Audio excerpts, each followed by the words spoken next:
Hello and welcome to Towani's Pilgrimage.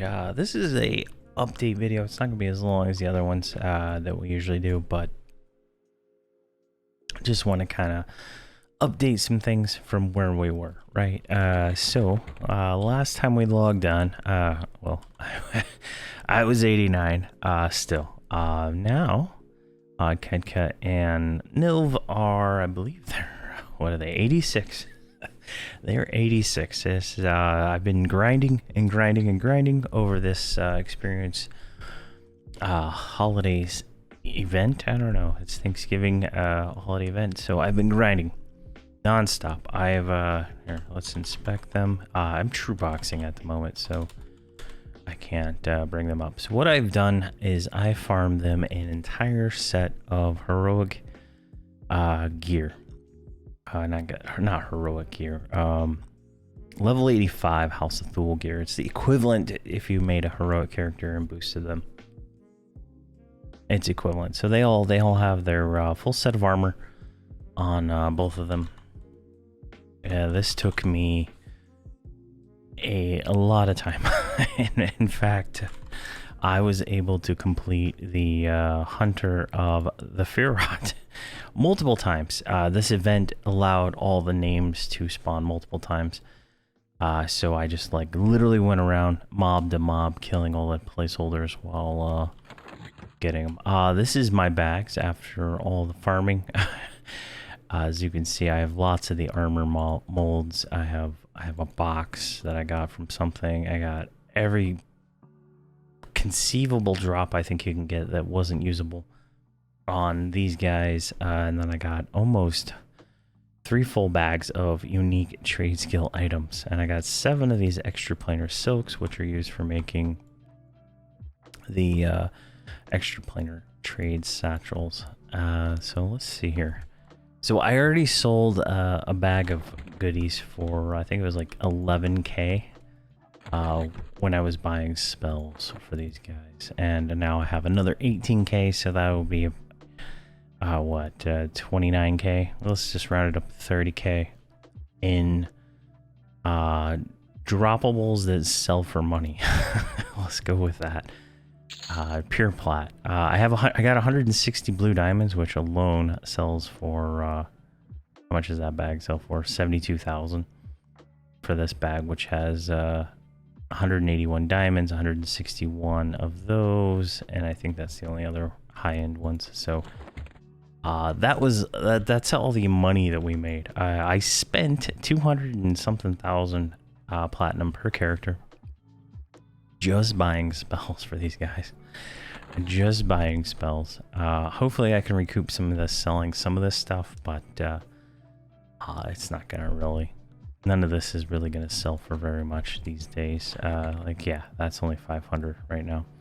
And that's because the event's going on. So a lot of this stuff is going to be flooding the market right now. But, yeah. So what I'm going to do with this series going forward is kind of the whole point of this, is I want to kind of continue the Towani pilgrimage. We're going to bring the Bard and the Shaman. They're both they're really good. Their mercs help quite a bit, but the ADPS from the Shaman and the ADPS from the Bard just push Towani over the top into an ultimate killing machine. And we're gonna kind of go the same way. We're gonna do a few missions in the next few episodes. Let's see here. I want to do some missions I've never done before. So we're going to do the Hero Verant, the Fall of the Teu, and the Terrible Fear. Those are going to be the next 2 episodes, probably. Then maybe the Welcome to My Nightmare. We're going to do a few of these, get them up into the 90s. I'm not going to focus on the quest as much. We're just going to do the missions and stuff like that. We're going to hit up the Gribbles at least once, go through them with these guys. We'll do an episode on that. And kind of show without bringing a tank, right? I'm using a mercenary tank to be able to do it, and it's an interesting way to play. I've switched from using the auto assist for the most part. On the mercenary, I do merc assist now. They're all on auto assist now because I was running around from mob to mob. But for the most part, I use call to assist for the mercs just so I can pull, and that kind of makes it a lot easier for my playstyle of pulling and playing as the monk versus pulling and playing as a tank, right? When you're the tank, you can kind of control and move where the mob goes, but as a monk, I have no ability to taunt or anything like that. So where the mob lands is where the mob lands, especially when I'm being healed by my healer merc while I'm pulling, because I got like, it took 50% of my health in one shot because these things hit pretty hard, right? And I'm not in that position where I'm, defending myself yet, right? I'm still getting back to the camp. So we're gonna do that. We're gonna probably go pretty quick. I don't know how fast the experience is gonna be after the experience bonus, but I got them to 86 really quick. I have a lot of AFK time. Let me see here. So they have 3 days total playtime on them.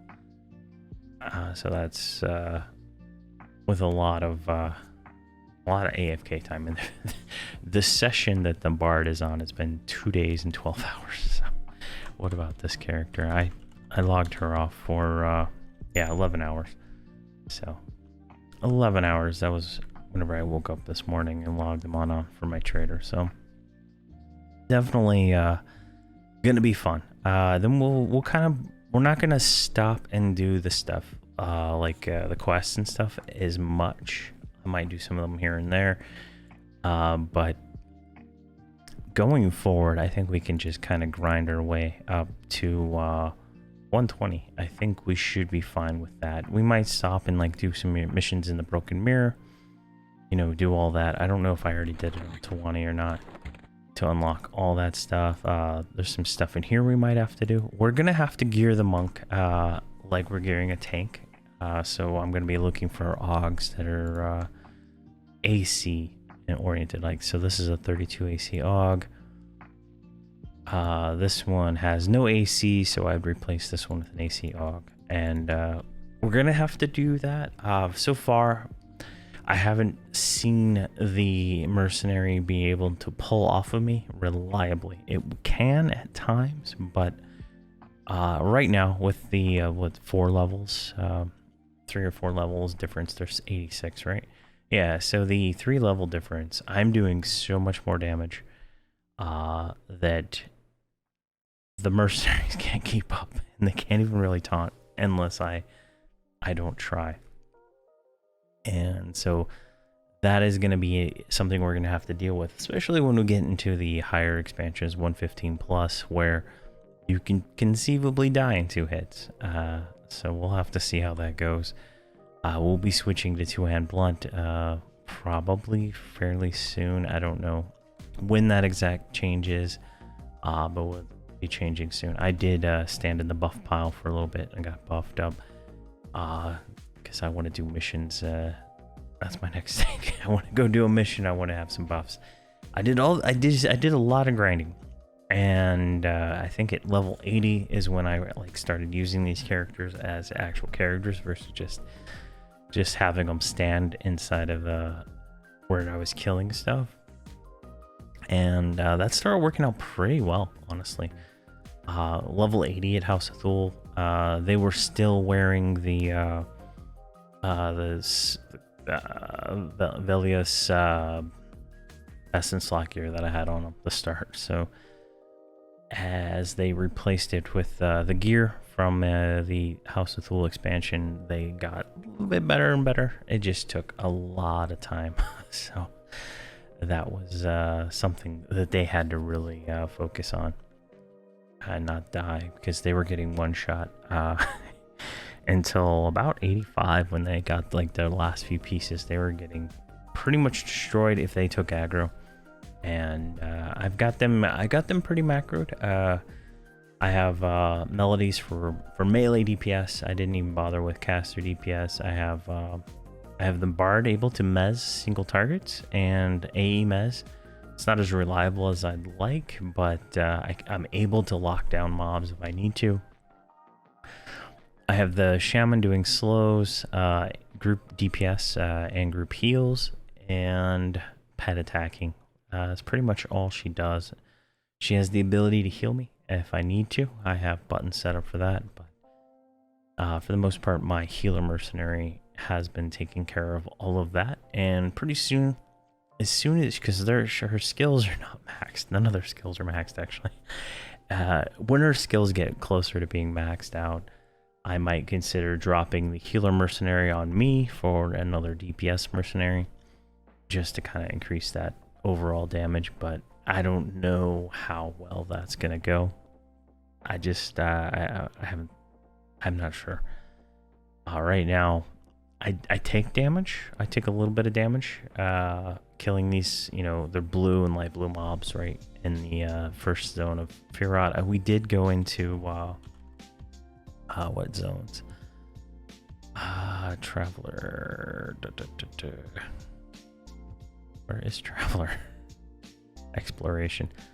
Yeah, we went into the first House of Thule. I did some killing there. It was not as it was about the same experience as Verant, but then I went to the grounds and it was a little bit more experience, and I kind of did a lot more grinding there, just to get them leveled up to 85 faster. And then at 85, I kind of just stopped using potions, stopped doing anything, and I just went to Verant and I went mob to mob, like on the map. If you go Atlas, where is it? South Verant.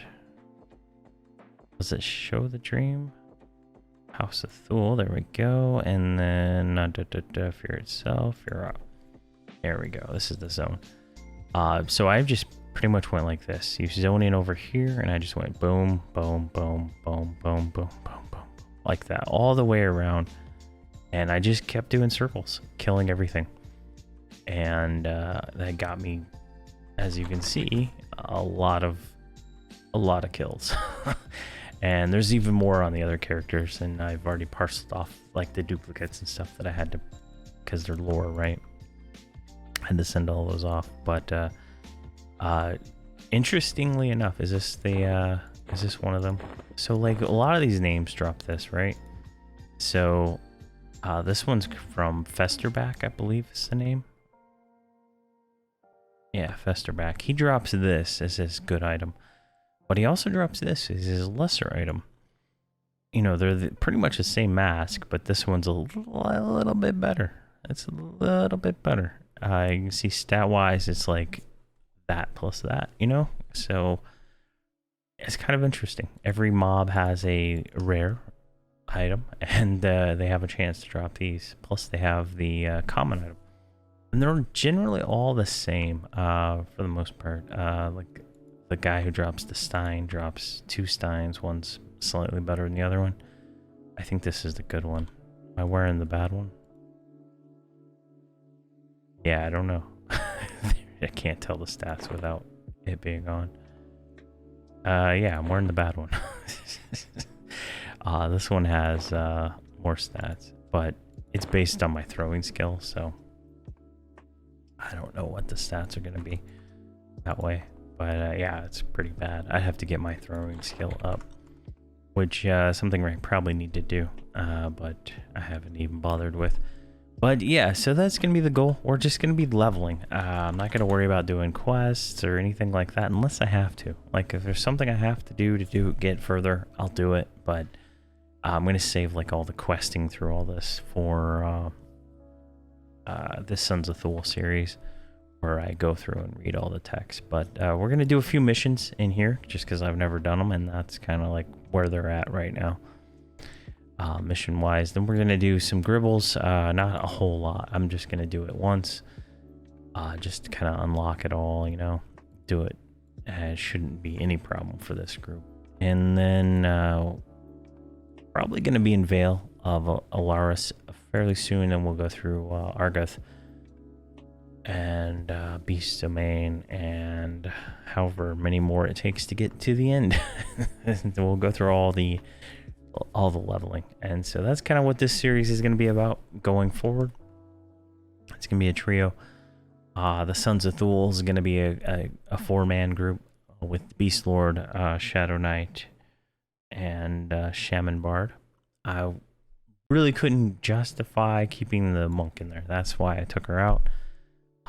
Sons of Thule, right? But she's agnostic, so it really, like I can turn into an what is it, the Ixar, but it just didn't feel right to me to continue that as not actually being an Ixar. So it is what it is. But I think that is going to be the best path forward for this series, and we'll have fun. They're going to be I don't know how often I'll do them, but I'm going to be splitting between lots of different series that I have going on.